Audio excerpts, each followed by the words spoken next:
এই টেপি, আমি বাজারে যাচ্ছি, ঘরে কিন্তু মাছ আছে, দেখিস মিনি বিড়াল ঢুকে যেন মাছ টাছ না খেয়ে নেয়। আচ্ছা ঠিক আছে, যাও। মা তো চলে গেছে, আমি এখন মার মতো সেজে বউ বউ খেলি।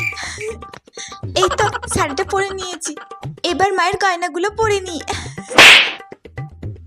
কি সুন্দর মায়ের হাতটা, এটাও পরে নি।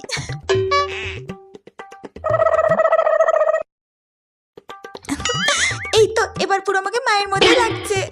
এই মনা, তুই আজকে পড়তে বসিসনি কেন? হ্যাঁ, খুব মারবো কিন্তু তোকে বলে দিচ্ছি। কেন কেন কেন বসিসনি বল বল। একদম খেলতে যাবি না কিন্তু, বলে দিচ্ছি, বুঝেছিস? নাহলে কিন্তু তোকে আমি আবার আবার মারবো।